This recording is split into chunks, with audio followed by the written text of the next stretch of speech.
constantly throughout the Shadowverse Open. They're pretty neck and neck in the points. They're second and third place. At the moment, Shadow Nexus is still on top. Shadow Nexus, yeah, by at least 150, 170 points, give or take.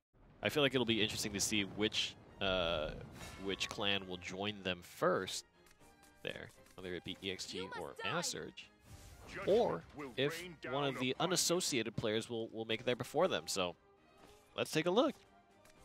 Looks like it is going to be Swordcraft and Havencraft facing off against each other. Ooh, I like this Storm Haven deck. Birdsong, Dogma, and Grimnir. We see Grimnir a lot in all the decks. And the Swordcraft deck is got 2 Luminous Mages, not a great curve. We'll see what Taka has to answer that.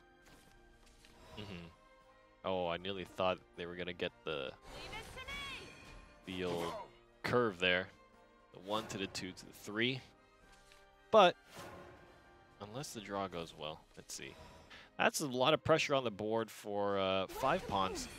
Going to be able to bring out the Maid Leader, and drawing Albert is really great. So a lot of solid 5-turn options here. Definitely the card you want to draw. Especially going first, having 2 Luminous Mages, I think is fantastic.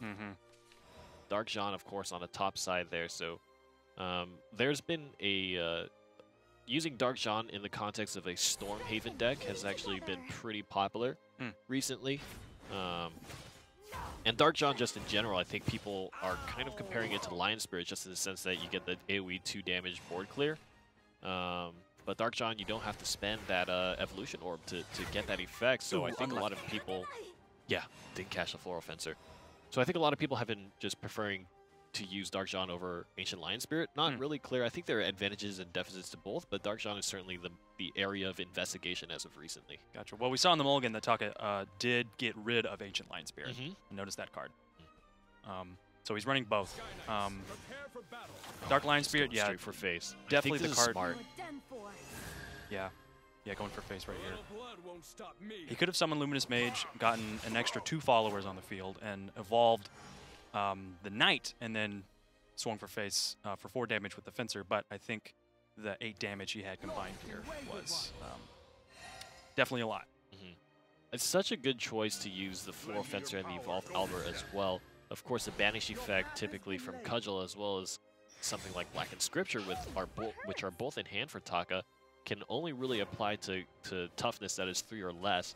So being that healthy is actually huge. Gonna get the old Jay Lino on the enhanced cost, and this is a lot of pressure coming down. I think the only unfortunate reality is there wasn't a second Albert there that would have closed out the game immediately.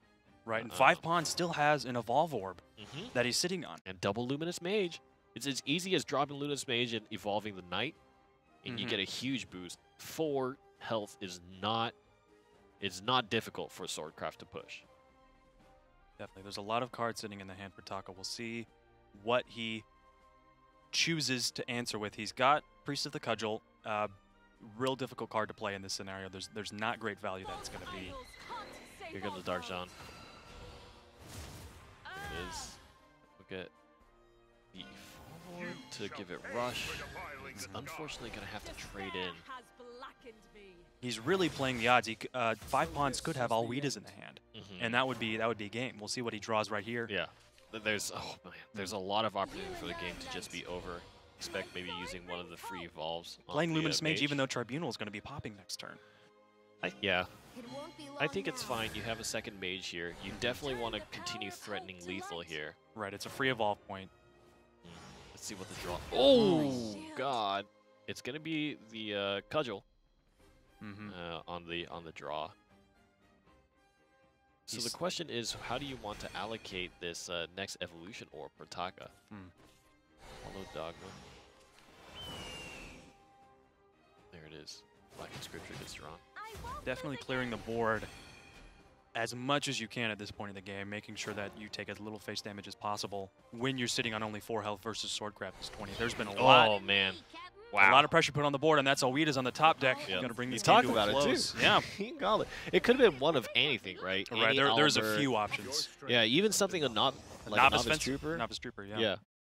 Almost any kind of Storm card. And that's why we're talking about, you know, Evolution Orbs for Swordcraft so important, as well as 4 damage is easy reach for Swordcraft. Very easy reach. They have so many Storm cards as well, and the fact that you have double Luminous Mage also helps you preserve those Evolution Orbs.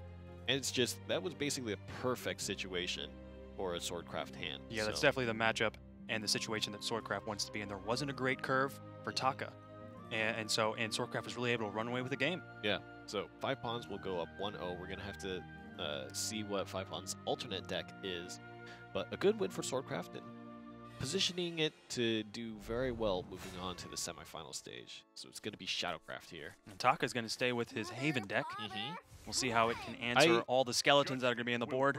You know, I think that for the opening section of the last game there, Taka didn't really have ideal options, perhaps specifically against Swordcraft, but there just didn't seem to be very much value in the cards that Taka had in hand. I mean, none of them were really relevant to the situation. You know what I mean? Right, and now we're seeing FivePawns with the perfect Shadow curve. Skull Beast into Lurching Corpse into Prince Catacomb on the next turn. There is a Blackened Scripture in hand for Taka, so he's going to be able to banish a lot of the pressure that's going to be coming out. The cards he does have in hand, Birdsong, those aren't going to be able to come into real effect until turns much later in the game. And I think Shadow is the deck that can take advantage of that. All right.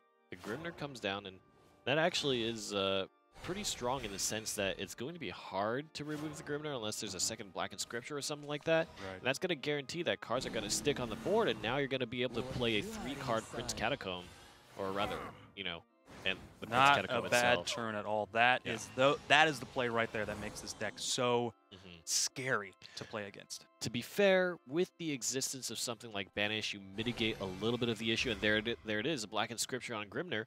You mitigate a little bit of the issue because it won't proc the last word, but still, you have to figure out how you're going to route the overflow of skeletons that's going to be barreling down your front door in just a bit. He does have an opportunity for Ward with the Hound next turn if he plays it with an Evolved Allied Follower, but I have a feeling like it's not going to be on the board for long. A second Catacomb, and of course the Catacomb last word effects actually just stack on top of each other. Yeah. So if you play a second Catacomb, for example, the Skull Beast and the Prince Catacomb here, when they die, they're going to pop 2 of them. Yeah, he's currently got 2 skeletons on the field right now. We'll see if he plays the second Catacomb right now. He might. His board, I mean, if he plays Catacomb, he might have too many skeletons. Yeah. And have to have some of them vanished. You can definitely wait until perhaps the skeletons have all popped and then play the Catacomb to put again. Skeletons on skeletons. Yeah, playing the second Catacomb, having some followers with 2, some with 1, it definitely makes the ones that have 2 an easy target for banishment. And against Haven, that's a real problem with Cudgel and Blackened Scriptures. So we're in a situation now where something can be board cleared. Lurching Corpse is a thorn in the side of Taka here. Gonna have to figure out a way to well remove that while not risking. That's gonna clear the board, but one of the followers is gonna die as a result of the Lurching Corpse being destroyed. It's gonna be the Falcon. Now, in some senses, I mean, up and down, right? Falcon was not evolved. Ancient Lion Spirit was already evolved. I believe the Falcon was remaining with 3 damage there, so it technically would have done more if he spent the orb, but also disables the option of evolving and swinging by to face unless you have a Storm card, right? So Orthrus comes in with nothing else on the board. He didn't have a great second card to play along with the Orthrus, or a first card to play, I should say, to get the buff that Orthrus gives. He does have the Immortal Thane for next turn if he wants to get those 3 followers on the board. But there are plenty of options sitting in the hand of Taka. The Great Equalizer. There's still 2 Tribunals remaining here. Can play the Dogi, the Heavenly Hound. And I feel like Immortal Thane is going to be... Oh, boy. 10 Shadows. That'll be 3 zombies. He's going to go with the Thane. And I feel like this is the right choice. There's no reason to spend your Necromancy right now. You're not at risk of taking a ton of damage. The whites are going to give you some good ability to kind of put pressure onto Taka, and then you can use Ector on another turn for the killing blow. Right.